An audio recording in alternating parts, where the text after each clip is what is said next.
सोलापूरमधून एक अतिशय धक्कादायक घटना समोर आली आहे। सोलापूर येथील प्रसिद्ध निवेदका श्वेता हुल्ले यांच्यावर मोठा कठीण प्रसंग बेतला।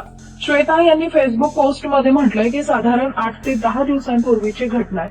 माझे आई, भाऊ, त्यांची लहान 3.5 वर्षाची मुलगी आणि भावाचे 2 मित्र अंदूरजवळील चिवरी महालक्ष्मीच्या मंदिरात दर्शनासाठी गेले होते।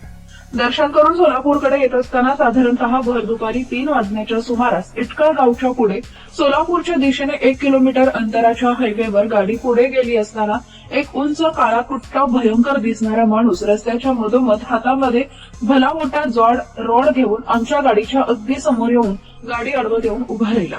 गाडी भाऊ अनिल ड्राईव्ह करत होता। त्यानंतर त्याला पाहिल्यानंतर भावाला प्रचंड भीती वाटली।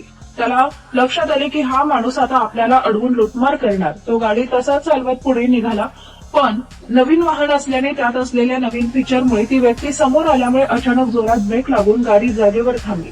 गाडीचा स्पीड खूप जास्त होता, तेवढ्याच जास्त स्पीडमध्ये गाडी जागेवर थांबली। त्यामुळे गाडीत बसलेल्या बाळाला, आईला वगैरे थोडा मार लागलीच तो दरोडेखोर समोरच्या बोनेटवर काच फोडण्यासाठी म्हणून चढला आणि त्याने आजूबाजूला शेतात लपलेल्या त्याच्या साथीदारांना आवाज देऊन बोलवले। लगेच शेतामध्ये लपलेले 6 ते 7 दरोडेखोर हातामध्ये चाकू, कुऱ्हाड, तलवारी आणि रॉड सारखे भयानक शस्त्र घेऊन गाडीवर हल्ला चढवू लागले। मोठा दगड घेऊन मागच्या सीटवर माझी आई बसली होती। तिने तिच्या साईडला काचेवरती त्यांनी टाकला, पण काच फुटली नाही। त्यामुळे ते आणखीन जास्त चवताळी त्या रोडवर पुढे आणि पाठीमागे साधारणतः 1 किलोमीटर पर्यंत तरी कुठलीच गाडी किंवा कोणतेच वाहन तिथं नव्हतं। मात्र आम्ही सोलापूरच्या दिशेने निघालेलो होतो। पलीकडे उमरग्याच्या दिशेला जाणारी एक ट्रकही असाच दरोडा टाकून त्यांनी उभा केला होता। त्यांना सुद्धा प्रचंड मारहाण झाली होती। आमच्या गाडीच्या समोर उभा असणारा माणूस काचा उघडा, गाडीचा दरवाजा उघडा म्हणून जोर जोरात धुमकावू लागला। आजूबाजूने हल्लेखोर चाकू, कोयता, कुऱ्हाडी आणि काठ्या घेऊन गाडीच्या काचा फोडण्याचा प्रयत्न करतच होते। गाडीत बसलेले सगळेच प्रचंड घाबरले होते। तेवढ्यात एकाने पाठीमागून येऊन मागची काच फोडली। त्या क्षणी समोर असलेला दरोडेखोर आणि इतर सगळेजण पाठीमागून गाडीमध्ये घुसण्याचा प्रयत्न करत होते। त्यावेळी माझ्या भावाने समोरून दरोडेखोर सरकल्यामुळे गाडी स्पीडमध्ये पुढे नेली आणि फास्ट पळवत सोलापूरच्या दिशेला आली आणि कसे बसे सर्वांचे प्राण वाचवले। या भयानक घटनेमुळे आम्ही सगळेच पूर्ण हादरून गेलो आहोत। तिथून कसं तरी जीव वाचवत माझा भाऊ आणि गाडीतले इतर सगळे थोडेसे पुढे आले आणि पुढे येऊन त्यांनी 112 वरती संपर्क साधून या घटनेची माहिती दिली।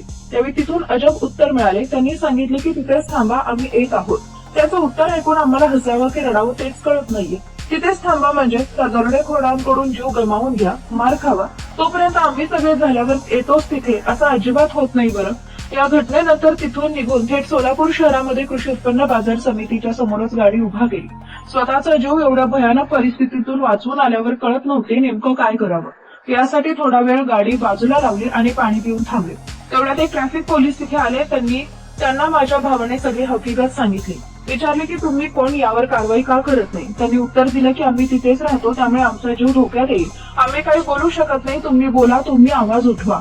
आपण जर सोलापूर उमरगा किंवा उमरगा सोलापूर प्रवास करत असाल तर सावध राहा। या रोडवर दिवसाढवळ्या गाड्या अडवून दरोडेखोर लोकांना लुटत आहेत। तुमचा जीव घ्यायलाही लोक मागे पुढे पाहत नाहीत। निव्वळ दैव बलवत्तर म्हणून आमच्या घरचे सुखरूप आहेत। भयानक घटनेने आम्ही हादरून गेलो आहोत। या हायवेवर प्रवास करणाऱ्यांना सावध राहावे म्हणून ही पोस्ट केली आहे।